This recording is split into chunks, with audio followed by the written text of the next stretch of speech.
Assalamualaikum warahmatullahi wabarakatuh. Good day everyone. In this video, I'm going to explain the three types of cells: the animal cell, plant cell, and bacterial cell, together with the functions of their major parts. I'll explain each part and describe what they do, kind of like comparing them to real-life examples so it's easier to understand. Alright, now let's start with the animal cell. Animal cell, as you can see in my drawing, this is an animal cell. It is a eukaryotic cell, which means it has a nucleus that controls everything inside. Let's talk about each part one by one. First, we have cell membrane. This is a thin covering surround the entire cell.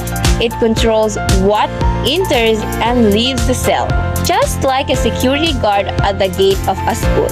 It means that the cell membrane allows only the things that are needed, like nutrients and oxygen, to go in and remove waste to keep the cell safe and healthy. Second, we have cytoplasm.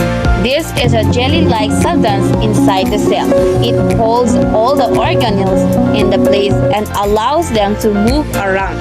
It means that cytoplasm is like the floor or a space inside a factory where workers and machine, which is the organelles, are located and can do their jobs. Third, we have nucleus. The nucleus is the control center of the cell. It contains the DNA, which is like the cell's instruction manual or brain. It means that the nucleus decides what the cell will do, such as growing, dividing, and making proteins. Fourth, we have nucleolus, found inside the nucleus. The nucleolus makes ribosomes. It means it acts like a small machine inside the main office, producing tools needed for work. In this case, ribosome for proteins making. Next, we have nuclear membrane. This layer surrounds and protects the nucleus. It controls what enter and exits the nucleus. Just Also, like we a have door that protects mitochondria, the main known as the office powerhouse of of the the cell. The mitochondria produce energy ATP or adenosine triphosphate from the food we eat. It means it's like a generator that provides electricity to keep everything working inside the cell. Also, we have Golgi apparatus. This organelle sorts, modifies, and packages proteins. It means it works like a post office or delivery center that prepare and send materials to where they are needed. Also, we have roof endoplasmic reticulum. Covered with ribosome, this part helps make and transport proteins. It means it acts like a factory assembly line where workers, or which is ribosomes, build proteins and pass them along. We have smooth endoplasmic reticulum. This one doesn't have ribosomes. It helps make lipids or fats and removes toxins. It means it's like the cleanup and storage area of the factory. Next one, we have lysosomes. These contain enzymes that break down waste materials and burn out parts of the cell. It means they like the garbage collectors or recyclers, keeping the cell clean. And lastly, we have centrosome. This part helps the cell divide and form new cells. It means it's like a guide or helper during cell reproduction. That's how each part of the animal cell works together to keep the cell alive and healthy.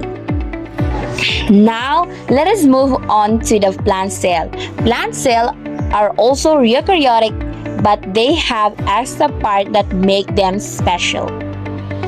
First, we have cell wall. This is the outer layer that gives the plant cell its shape and protection. It means it acts like a strong wall around a house, making sure that the cell stays firm and protected. Second, we have cell membrane. Cell membrane located just beneath the cell wall. It controls what goes in and out of the cell. Same as in animal cell. It means it's still the security guard for the plant cell.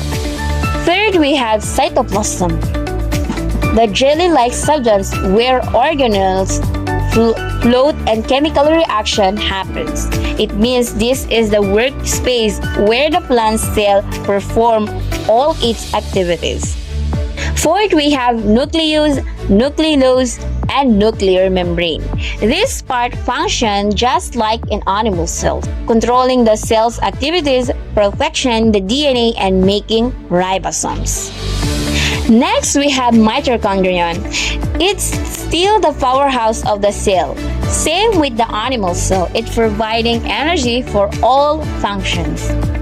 Next, we have ribosomes. This part functions just like in animal cells. Ribosomes are tiny dots floating in the cytoplasm or attached to the roof endoplasmic reticulum. They are the ones that make proteins. Next, we have endoplasmic reticulum. Same as before, they help make and move proteins and fats. Golgi apparatus act like a post office, packaging and sending materials throughout the cell. Next, we have large central vacuole. This big vacuole stores water and nutrients, and it helps keep the cell firm. That's how plant cells work. They can make their own food and stay strong because of their special organelles. Now for the bacteria cell. This one is prokaryotic, meaning it doesn't have true nucleus or membrane-bound organelles. Even if it's simpler, it is still a complete living cell. First, we have capsule, the outermost layer that protects the bacteria from drying out or being attacked. It means it acts like shield or armor for the cell. Second, we have cell wall. It gives shape and protection. It means it's like the hard shield that maintains the bacteria's form. Third, we have plasma membrane. It controls what enters and leaves the bacteria cell, just like a gatekeeper. Fourth, we have cytoplasm, the jelly-like materials inside where all reaction happen. It means this is the main area where the bacteria's life processes occur. Next, we have ribosomes. They make proteins for the bacteria, just like the workers in other cells. Also, we have pili, small hair-like structures that help bacteria attack the surface or other cells. It means they act like tiny hook or sticking and sharing DNA. And last one, we have flagellum. This is the long tail that helps the bacteria move. It means it's like a motor or propeller allowing the bacteria to swim around.